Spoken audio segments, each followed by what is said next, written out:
Buenas tardes, días o noches. Yo me presento, soy Diego Furchiu, de sexto semestre de Bachillerato en Salud de la Escuela de Excelencia Educativa Ignacio Chávez. Esta tarea es de la materia de Conciencia Histórica 3, con título en video entrevista. Para empezar, en este video exploraremos una de las etapas más determinantes de México, que se denomina el desarrollo estabilizador. No solo fue una época de crecimiento, sino un modelo que cambió la cara del país. Para empezar, vamos a definir qué es el periodo estabilizador, por así decirlo. Para empezar con la entrevista que prosigue después. Mm, Según Leopoldo Solís, explica que este periodo se caracterizó por un crecimiento rápido del Producto Nacional, manteniendo una estabilidad envidiable en el tipo de cambio y en los precios internos. Eso es lo que el concepto de lo que fue el periodo estabilizador, que abarca de los años de 1950 a 1970 aproximadamente. Durante esa misma etapa, a este auge también se le llamó el milagro mexicano. Osvaldo García Martínez señala que fue un crecimiento sostenido sin precedentes que abarcó desde el gobierno de Ávila Camacho hasta el de Díaz Ordaz, facilitando la entrada de México a la modernidad, o sea, la México actual. En cifras del crecimiento, vamos a arrojar una pregunta actualmente. ¿Qué tan real fue ese crecimiento? Nuestro entrevistador nos va a decir cómo él lo vivió, pero según los datos, Enrique Quintana destaca que entre 1955 y 1970 el PIB, el BIP creció en una tasa promedio anual de 6.2%, una cifra que hoy parece inalcanzable para nuestra economía actual. Eso se refiere a que México se cuenta si es el PIB, es el Producto Interno Bruto que produce un país. En estos años México había alcanzado un crecimiento anual de 6.2, o sea, que se cuenta si teníamos, hoy empezamos con 100 millones, si va a multiplicar esos 100 millones por el 6%, y eso cada año, durante más de 20 años, el PIB fue creciendo exponencialmente, y nos estábamos manteniendo a la par de lo que era el dólar en esos años. El dinamismo industrial fue un motor de todo esto que se llamó del estado estabilizador. De nuevo, Solís menciona que el sector industrial imprimió el mayor dinamismo, con una tasa media anual del 9%, superando por mucho al resto de economías en conjunto. A la economía se refiere a los demás sectores como es el turismo, el agricultor, se refiere más que nada a eso. O sea, este se basa en industria. Mm, este progreso tuvo igual un impacto social visible. García Martín documenta que el crecimiento económico favoreció la creación de una clase media urbana sólida, donde los hijos de los trabajadores finalmente tuvieron acceso masivo a la educación.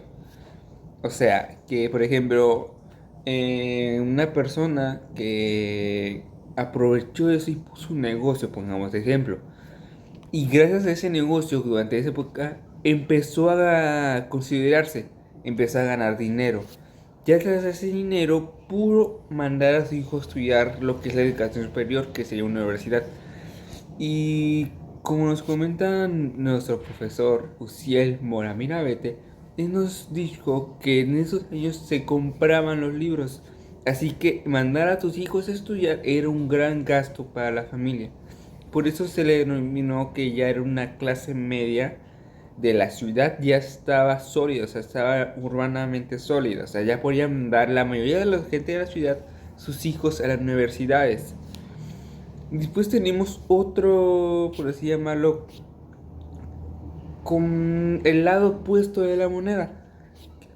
Porque no todo fue perfecto. Quintana advierte que el sector agropecuario fue castigado para subsidiar el crecimiento urbano, lo que provocó una desinversión que generaría crisis sociales años después. Eso todavía no lo vamos a tocar todavía, ya que tiene que ver con lo que es la siguiente progresión. Pero más que nada nos da a entender que el sector agropecuario, o sea, lo que es granjas y todo eso tiene que ver con granjas, con lo que tiene que generar alimentos, lo fueron abandonados, ya que ya no era, por así llamarlo, rentable para ellos, ya que no generaba tanto como eran las industrias. Y así fue dejado de lado, por así llamarlo. O sea, ya no recibía inversiones, ya no había más crecimiento, por así exponenciar ese tipo de cosas. Hacía que igual generara esas crisis sociales que poco a poco se iban a ir empezando a notar. Y igual, finalmente, este modelo económico se sostuvo bajo un régimen político muy específico. De José G. Vergas Hernández describe un sistema autoritario basado en tres pilares: el presidencialismo, el centralismo y el corporatarismo. Con estas bases claras, desde el éxito industrial hasta el control político, pasemos a lo que es la entrevista como tal, que es de mi abuela, que ella nació en el año de 1955. Más o menos ella todavía tenía como 14 años vivió durante esa época y llegó hasta los 14. Y a los 14 pues ya estuvo casada, pero sí ella nos va a contar como tal ya la historia de cómo ella realmente vivió durante esos años. Sí, ella sí notó un crecimiento en el país y fue beneficiada, o si no. Y pasemos con lo que ¿Qué es la pasó? entrevistada. Me quería hacer una pequeña entrevista que es para mi materia de historia, que más que nada se va a basar en cómo vivió usted su vida de los años de 1950 a 1970. No sé si se acuerda. ¿De qué año dices? ¿Del 50? Qué poco hoy, güey. De 1950 a 1970. ¿Y qué querías saber de eso? Es como preguntas de cómo vivió la vida prácticamente, cómo fue su vida en esos años. O sea, le voy a hacer como preguntas, usted me las va a responder. Pues a ver si te oigo bien, hijo. Ok, a ver, voy a empezar, ¿vale?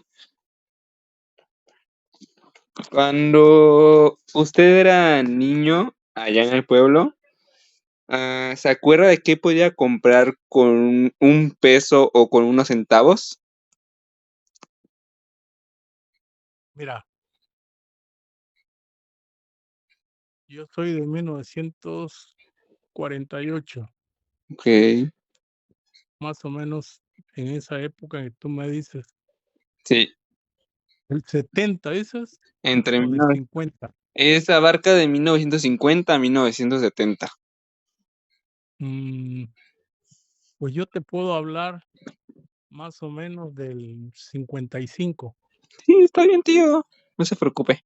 Sí, del 55, aquí el salario era de 8 pesos.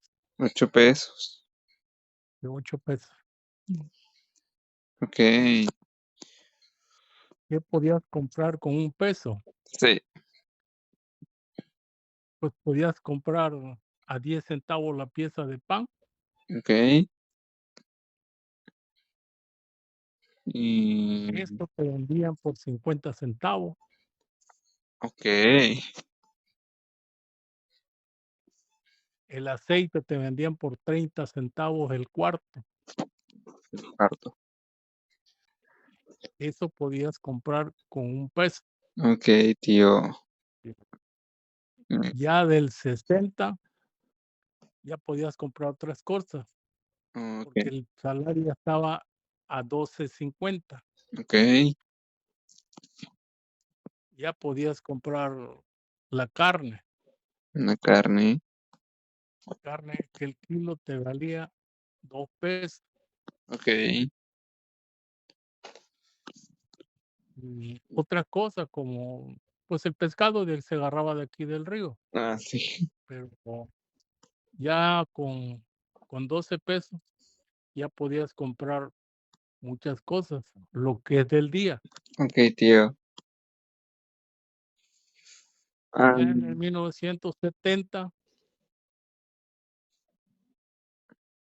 ya el salario ya era de 15 pesos acá, en ok, Tolosita. ok, tío. Ya 30. comprabas, ahora sí el vicio, Ok, que tomaba tu abuelo, el cartón de cerveza a 8 pesos, ok, el refresco a 70 centavos. ok, Y así era como cobrabas. Y ya yo cuando ya entré en el 72 ok, a trabajar, ahí donde trabajaba yo, ya ganaba yo 25 pesos. ok, Y así era como los salarios fueron subiendo, ok, que en la tío. actualidad, pues ya ahorita ya es mucho dinero, pero antes la moneda tenía más valor que ahorita. Sí. ¿Algo más? Ah, por ejemplo, en el pueblo, ¿qué marcas de, por ejemplo, de refrescos fueron las que primero empezaron a llegar? Ah, pues fue el primer refresco fue el barrilito, El barrilito. ¿sí? Que antes aquí le decían gaseosa. Ok, gaseosa. eh, Mm, otra pregunta podría ser, ¿de qué trabajaba la mayoría de la gente allá en Tolosita, tío? En el 1970, yo cuando empecé a trabajar, pues era en variedad de trabajo. Ok, En el Trabajaba yo primero en una empresa que le decían paso de buque, era de la marina. ok, Ahí trabajamos quebrando piedras quebrando piedra. para ferrocarril, y Ok, las piedras grandes se iban a las ascolleras, a Veracruz y a Coatzacoalcos. ok, tío. Ya del 72 yo ya empecé a trabajar en el centro experimental. Ok, Ahí ya pues trabajábamos lo que es el campo, ok, tío. en chapeo, Un chapeo. con machete, Ujú, y de ahí se ocupaba máquinas. ok, En el 75 yo me ponían a trabajar con máquinas de cultivo. ok, Sembrábamos variedad de pastos y leguminosas. ok, Ahí se creaba mucha ganadería, agricultura y ganadería. ok. Am, tío, durante esos años, o sea, papá, Marcos y así aprovecharon lo que es ese proceso que vivió México como un proceso estabilizador, como que vio que empezó a subir el salario. Sí, papá Marco lo aprovechó, por ejemplo, para comprar tierras o para poner como una pequeña tienda o empresa, cosas así.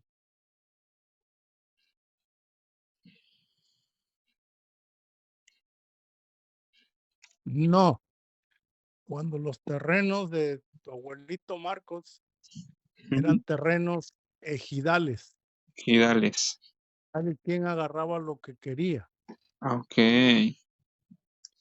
Él no compró terreno. ok, Yo sí fui el que compré terreno. ok, ok, interesante. ¿Cómo se llama? ¿Te acuerdas si durante esos años el gobierno mandó a construir algo nuevo en Torosita? Como por ejemplo un puente o caminos a una escuela o una escuela. Mira, la primera escuela de material que se construyó en Tolosita fue en el 1960. Ok, Allá por el 55, que yo me acuerde, eran de barro, o sea, lodo, le decían, eran de barro y ok, de palma la escuela. ok, En el 1957 se construyó el puente de los carros, ok, sí, del 57. El de ferrocarril, si no me acuerdo, eso fue cuando la época de Porfirio Díaz. ok, tío. Y, por ejemplo, ¿usted se acuerda de si usted ha tenido amigos o familiares que se hayan ido del pueblo para vivir en la Ciudad de México o ciudades grandes durante 2 años? Y eso sí no te podría decir, Ya no se acuerdan, no, porque imagino. no, eso sí ya no, porque no recuerdo. Sí, en Ok, esos tiempos, allá por ¿qué te puedo decir? Por el 45 más o menos, se fueron unos hermanos de mi abuela Gerarda a la Ciudad de México ok. a Um, trabajar. ok, tío. Él trabajaba en un hospital Oh, como quiropráctico. ok. Qué padre. Por ejemplo, tío, ¿usted se acuerda cuando llegó la luz al pueblo, o sea, la luz eléctrica o el primer coche o la primera televisión, por ejemplo? ¿Y qué fue si se asombró o no sé? ¿Cuál fue su primera experiencia? ¿Cómo fue su experiencia cuando llegó todo ese tipo de cosas?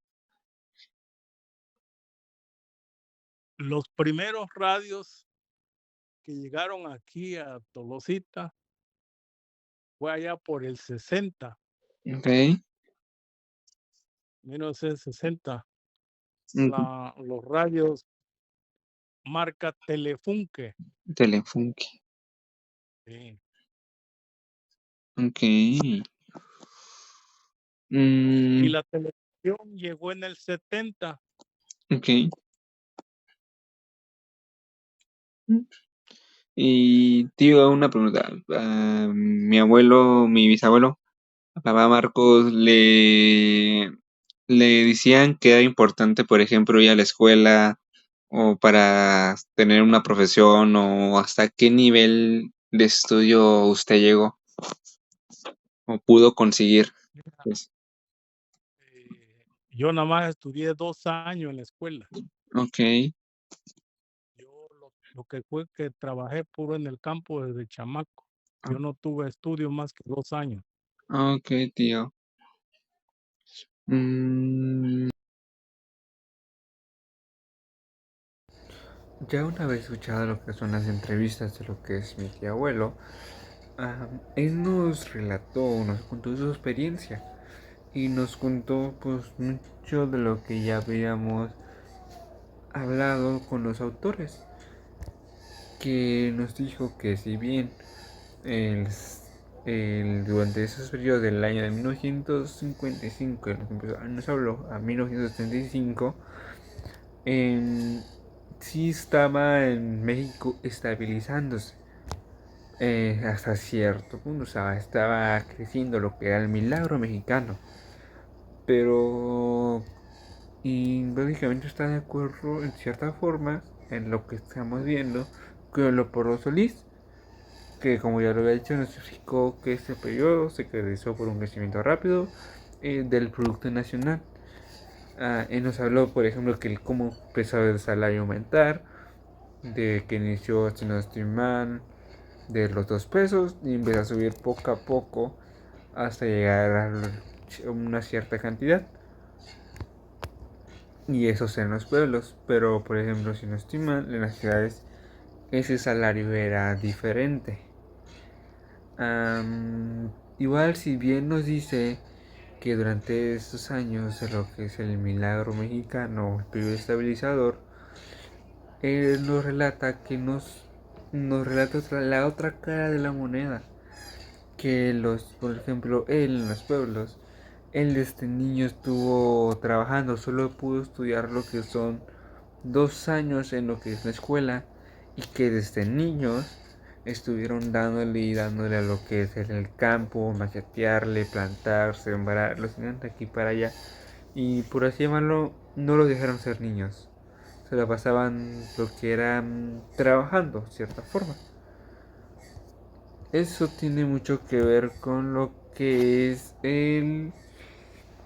por así llamarlo, el que esto era agropecuario fue como la cara mala de la moneda, por así llamarlo.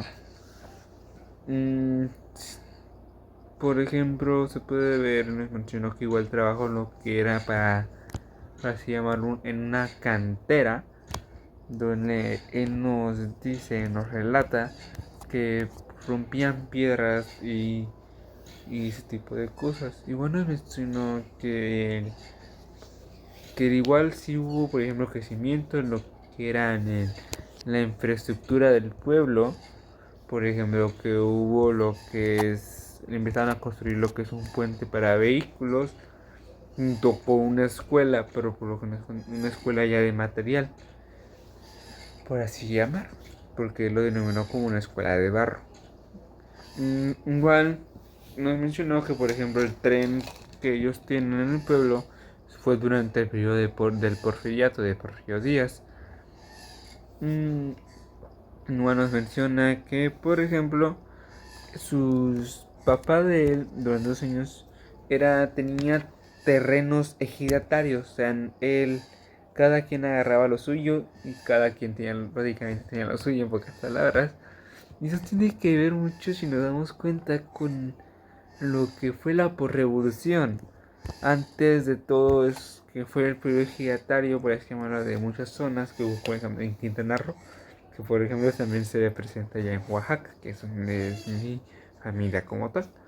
Mm, nos contó que él se aprovechó como tal lo que era el periodo estabilizador de México, ya que él sí logró comprar terrenos ya comprados directamente. En conclusión,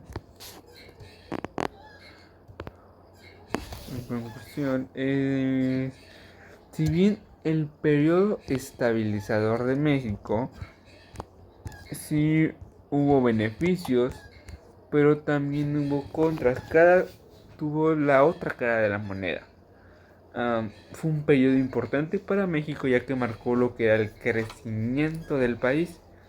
Por ejemplo, en el Estado nos relata que en el pueblo llegó el radio primero, y hasta apenas en 1970 llegó la televisión para ellos en el pueblo. O sea, cuando ya estaba acabando lo que era el periodo estabilizador, es donde empezó a llegar cosas más tecnológicas en ese sentido.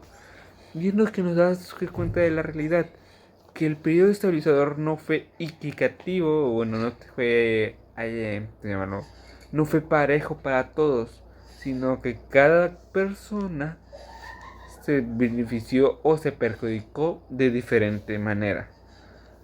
Si bien muchos le aprovecharon, otros no, y tuvieron que pagar el precio de lo que eran ser trabajadores con un salario, se puede decir que en ese tiempo no era ni tan bueno ni tan malo, se puede decir. Pero sí te alcanzaba para lo que era los vida diaria, por así llamarlo, suministro. De que nos contó cuánto valía el aceite y cuánto valía las cosas así. Se ve lo que los precios estaba lo que era una moneda muy fortalecida y precios bajos en esos años, que tiene que ver con que todo se estaba empezando a hacer desde de México para México. Y eso es prácticamente mi conclusión de lo que fue el plebiscitador, que tuvo tanto sus cosas malas como sus cosas buenas. Eso sería todo de mi parte. Muchas gracias por su atención, profesor. Que tenga mitad tarde, día, noche. Me despido. Soy Diego Cruchillo, de sexto semestre de Bachillerato en Salud.